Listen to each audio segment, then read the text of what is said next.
Hi, my name is Rob Scott from UC Today, and welcome to our September Microsoft Teams news update. As always, I'm joined by Teams expert Tom Arbuthnot. Hey Tom, how's it going? Yeah, really good, thanks. Yeah, it's been a really busy month, so lots going on, lots to talk about. Yeah, absolutely, lots to talk about. So let's dive in. But just before we do, this month's news update is sponsored by Pexip, so thank you very much. And top of the list this month, Tom, we said we'd talk about the new Microsoft Teams Rooms Basic and Pro licenses. Tell us more about that, because that's quite hot. Yeah, this is hot off the press. So Microsoft just changed the price list on 1st of September. So you might have seen a bit about this. Microsoft did briefly post about this a little bit ahead of the schedule they intended to. But basically, Microsoft are changing the way their room systems licensing works. So previously, there were two options. There was Microsoft Teams Room Standard, which was $15 per device per month. And then there was Microsoft Teams Room Premium, which was $50 per device per month. And all licenses had the same features. The main difference was Premium had like a managed service wrap, a portal for managing the devices. So it was like the managed service option.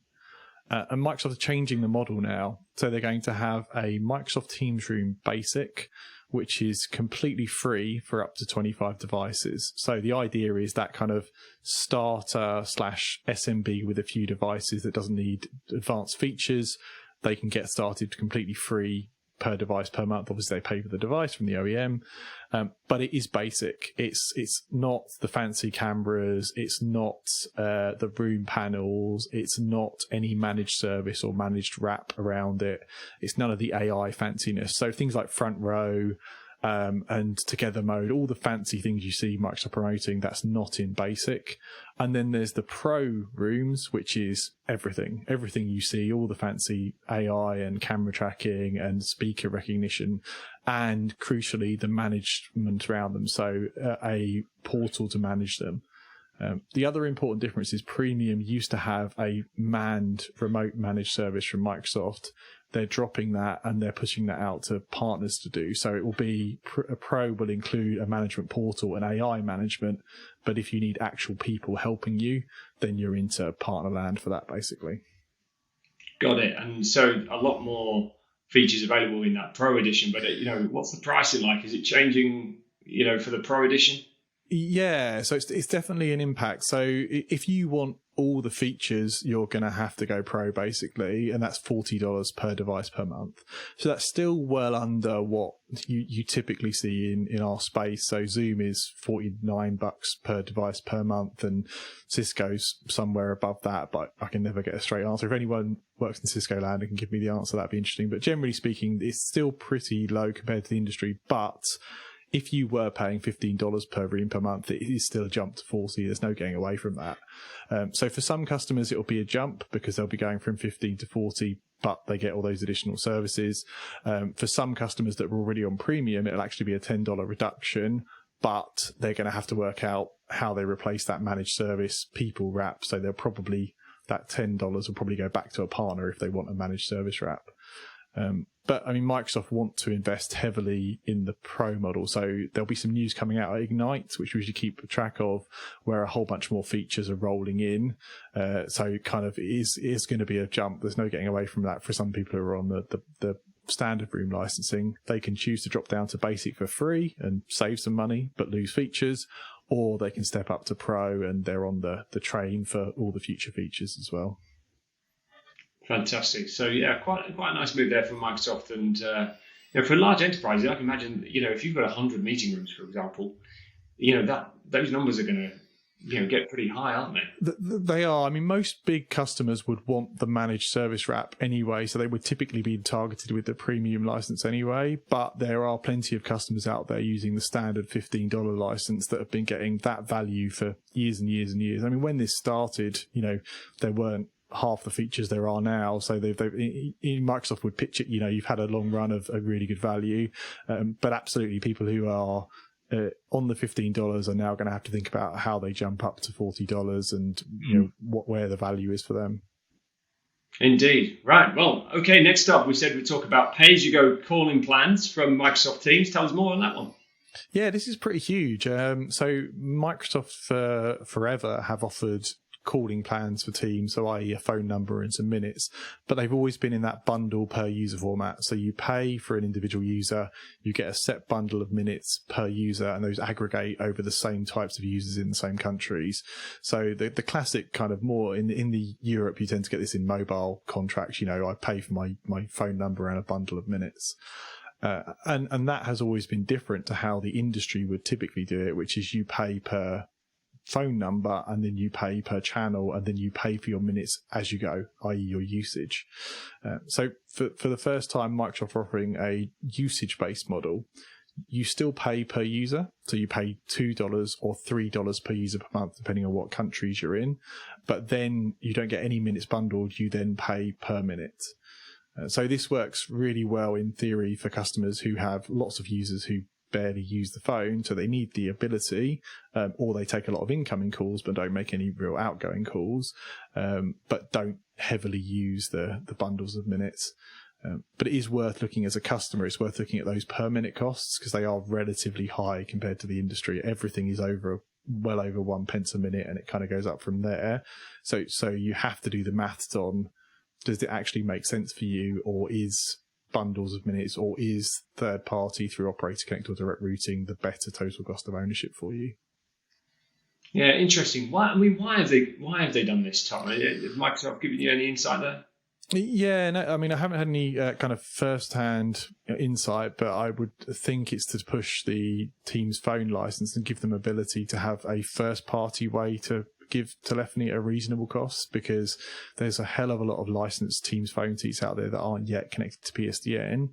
And if Microsoft sales can go in and say, hey, look, if your users make very, very few phone calls, so in the UK it's only $2 a month, they can just be like, pay $2 a month on your existing enterprise agreement and you've got phone lit up.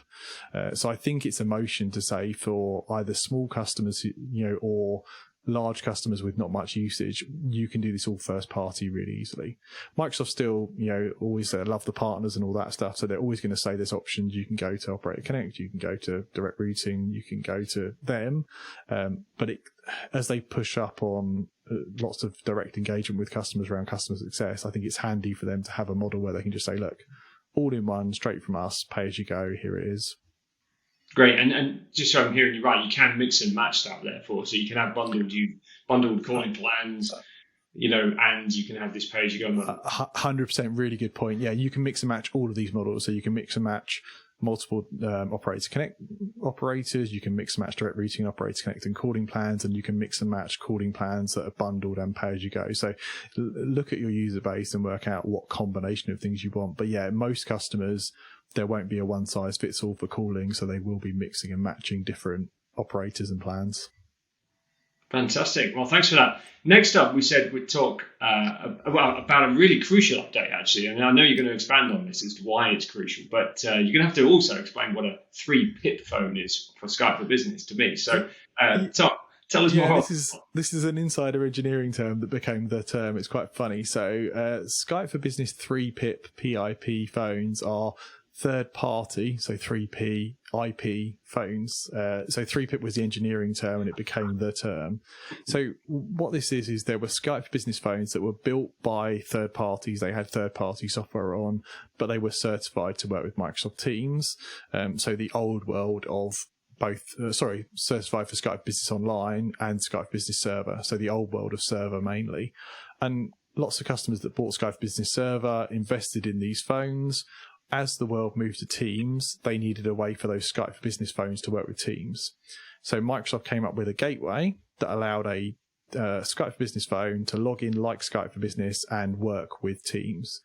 And that gateway was the only option initially for those phones to work with Teams. Fast forward a few years, we got a standard-based SIP gateway from Microsoft. So you could take a SIP phone that was approved and connect that to Teams. And basically this motion is Microsoft want people to get off of the Skype for Business firmware, 3PIP phones, flash those phones to standard-based SIP and connect them to the SIP gateway, which is fine and makes sense. But they did push an announcement out in August saying, hey, you've got to do this right now, because right now being by September, end of September because we want everybody onto the gateway. Very quickly, they got robust feedback on that don't put that out in August when everybody's on holiday and give people like 50 days to do it. So they quickly pulled that back and said, hey, look, this is the direction we want people to go in, but we're not enforcing that deadline. The original deadline was mid 2023, so July 2023. So at the moment, they've rolled back that big push to do it urgently. But if you're a customer and you're running 3-pip phones, don't make any mistake. Microsoft are intending you to move to SIP Gateway sooner rather than later. So it's something you should start looking at and planning for. They are gunning for your 3-pip phones. Yeah, just the last of that Skype for Business kind of online architecture going away and SIP Gateway being the long-term supported model. So it all makes sense. It was just the comms and the timing were not fantastic on this one. Super. Yeah, certainly one to watch out for. And dig deeper into that one. There's a link in the description to find out more. Okay, next we said we'd talk about ACS, Azure Communication Services from Microsoft. There's a little bit more happening here. Tom, what's going on? Yeah, this is an interesting one. This kind of gets buried because it's a bit in the weeds, and I was talking to a couple of analysts about it. So Microsoft ACS, just to recap, is Microsoft CPaaS platform. So you can buy on consumption the underlying engine of Teams to embed into your apps. So to have video in your apps or messaging in your apps or even telephony in your apps. And what Microsoft have now made generally available is the ability to connect your built apps, your line of business apps, with Microsoft Teams. So the typical scenarios are, the patient is using a NHS app or a third-party hospital app or a web browser, and the doctor or the nurse is using a full Teams enterprise experience. It's also used in things like contact center, and it's also used for if there's special line of business devices like AR, VR headsets that don't run a Teams client. You can connect the headset to ACS and then connect ACS to Teams, and you can bring that, cabling operator up a telephone pole into a Teams call and have it all work together. So really interesting kind of use cases. The big one in our space is probably things like contact center and auto attendant, because they use those APIs to drive Teams. So there'll be a lot of activity there. People like Landis and Luware, and also Microsoft's Dynamics Contact Center use this technology, but also some cool stuff from people like RealWare who are bringing headsets into calls, and just loads of line of business use cases around WebRTC where the enterprise or the business uses Teams, but they want to build a consumer-facing experience for the consumer. Fantastic. And I know in your blog that you've mentioned also a few of the kind of example use cases as well. So do have a look in there as well for a bit more information too.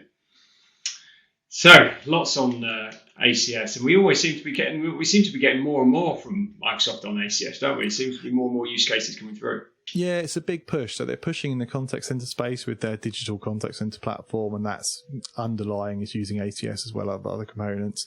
But they also see a big market opportunity in that CPaaS space, and there's some big players in that space, and they're gunning with their USP of being on Azure, tightly integrated to enterprise, to be one of their uniques. If you're going to go CPaaS, like there's a massive Teams user base out there. There's opportunities to integrate with that user base. Yeah, lots happening. So keep in tune with our updates, and we'll kind of bring you more on the ACS front as we go forward. So next up, I think we're going to talk about DECT. I mean, DECT was announced, I think it was back in March, Tom, was it? That DECT was being supported on Microsoft Teams, and there's a recent announcement from Polly. Tell us more. Yeah, that's right. Bang on. Good memory. So it was March, Enterprise Connect. Microsoft said they were adding DECT, and for those who don't know what DECT is, it's a wireless standard typically for phones. So like Wi-Fi phones, but a different standard that's cheaper and probably more robust in some scenarios, but very traditional. So on last month's show, we talked about SpectraLink being the first set of devices to be certified, and quickly after that, Poly with their Rove series of devices have been certified. So SpectraLink tends to play more at the larger end of the DECT space, so things like big warehouses and big retail scenarios.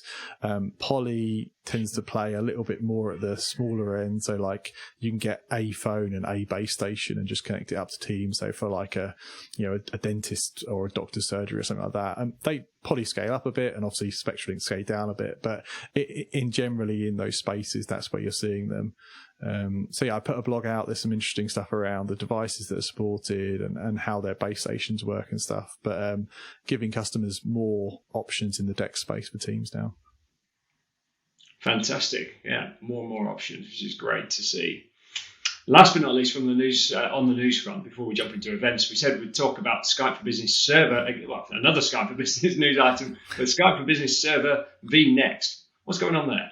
Yeah, so Microsoft pre-COVID, if anybody can remember that, but back that far, Microsoft said, while the cloud is taking off, we're totally committed to server customers, and we realize that some customers need server, so Exchange Server, SharePoint Server, and Skype Business Server. Then COVID happened, everything kicked off and got rearranged, and obviously Teams just blew up massively as the priority because of the scale of customers coming on it and the needs of that platform. And it all went super quiet on what's happening with Skype for Business Server. And it's been quiet for a long time, while the other server products have all put out announcements saying we have a new version of SharePoint Server or a next version of Exchange Servers coming. There was nothing from Skype. So a few weeks ago, 15th of August, we got a blog from the Skype team just saying, look, we still realise some people need server. We'll continue to support the existing server until 2025, and there will be something coming for future Skype for Business Server customers. So not super committed, just to we know you exist. We remain committed to supporting you. But with my hat on, from my point of view, it's a very token. We remain committed. Clearly all the motion is towards Teams. So for Skype Business Servers, they've got an absolute guaranteed runway until 2025. Microsoft have said there will be a support beyond 2025, but don't expect new features and new abilities. This is very much to keep customers going that need it, not investment. Yeah, we'll keep the lights on. And what about the subscription model movement? Has that already happened? Skype for Business on-premise server kind of customers having to now pay a subscription?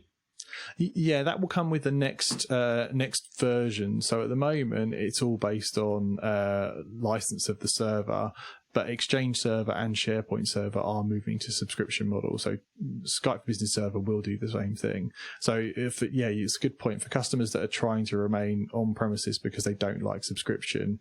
Either way, all technology companies are funneling down this subscription route. So that's not a good reason to stay on server. And yeah, the next version will end up being a subscription. And my guess is, realistically, you're going to be paying a subscription and getting maintenance updates, because there's not going to be a big invest. You're not going to see all the clever things you see in Teams in Skype Server, not just because they don't want to do it technically, but they can't. All the cloud stuff, all the AI stuff won't work on a server. So it's going to be the same product, just extended support for those who need it.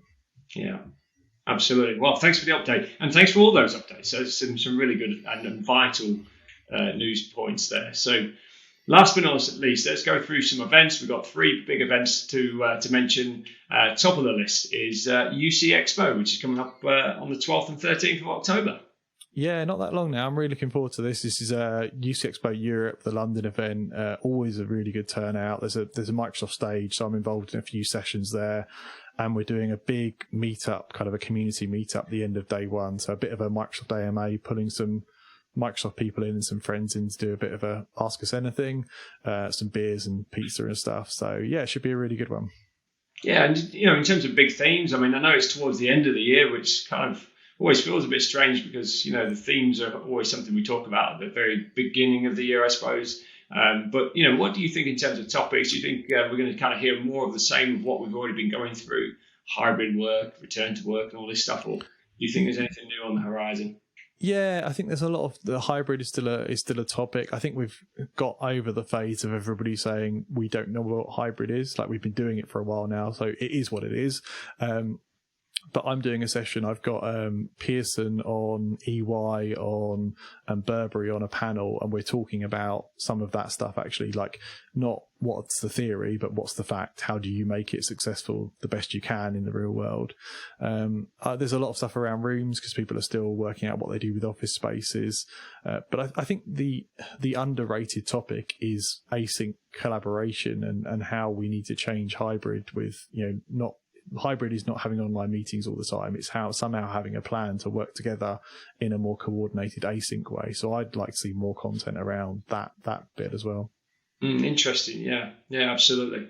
And I'm sure we'll be talking a little bit more around kind of future trends and future tech, coming through from the vendors as well. But for sure, you're going to have to get to the show to see that one.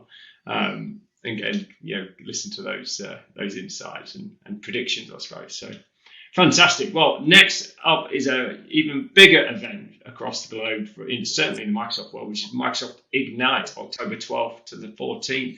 What can we expect from Microsoft this year, Tom? Yeah, so this one got pulled in early. This is normally a November event, and it's a direct clash with UC Expo annoyingly this year, so I'm going to have a busy couple of weeks. It's being run as a hybrid event. This is Microsoft's big customer-facing show, so this is where they show what's coming for the next kind of 6 to 12 months and where the investments are and what customers should be looking at. And we'll see a lot from the Teams team. Can't talk about it yet, but some of that room technology we talked about, there'll be more of that coming. There's about 3,000 people in Seattle. They're doing some regional get-togethers, I think, but mostly it's a hybrid event, so it'll all be online, it'll be free. And we'll be obviously covering a lot of that news on the show. So October is going to be a bumper news month for sure. Yeah, certainly will be. Yeah, so put that in your diaries and let's not forget about that one. But we'll bring you the highlights from all these events. And last but not least, an event that I'm not too familiar with, but I think something that's come onto your radar, Tom, is the South Coast Summit in Southampton in the UK, 13th and 15th of October. Tell us more on that one. Yeah, this is a cool one. So this is a new one to me as well. I'll be going down there this time and doing a bit of a Microsoft AMA again and some sessions. And it's an all-up Microsoft Cloud Technology show. So it's the entire Microsoft stack. And they do a Friday, they do a kind of warm up and some training sessions, and Saturday is the big show. So it's interesting that it's a weekend show, which makes it accessible for a lot of people that can't get out of work during the week. It's held at the cricket ground down there, so it's a really big event, and I think they have a pretty big turnout as well. So yeah, if you're in that part of the country, and it's not often, there's loads of events in London and Manchester and stuff, but South Coast, this is the big event to go to, I think. Yeah, and it's a weekend, you said? Yeah, so it goes. So I think Thursday they're doing a bit of a Ignite Watch thing. Friday they do some training sessions, so you can sign up for training sessions with the speakers. But Saturday is the big show day, so that's the main event. Fantastic! I'm sure there'll be a few drinks after the show on Saturday as well happening. Yeah, it's all off the back of Ignite and UC Expo as well, so there'll be a lot we can talk about that weekend that'll have all broken. So it'll be quite a fun time for the AMA, because it'll be like this new thing and that new thing. So yeah, looking forward to that one. Superb. Well, that's it from us, and certainly thanks to Pexip for sponsoring this month's show. But if you've enjoyed today's session, please subscribe to UC Today News and give this video a quick share on social, as it's always appreciated. And if you're a Microsoft Teams fan and want to be part of the conversation, you can connect with Tom or myself on LinkedIn and Twitter, and our social links are always in the description. So I'm Rob Scott from UC Today, and we'll be back again next month. Thanks for watching.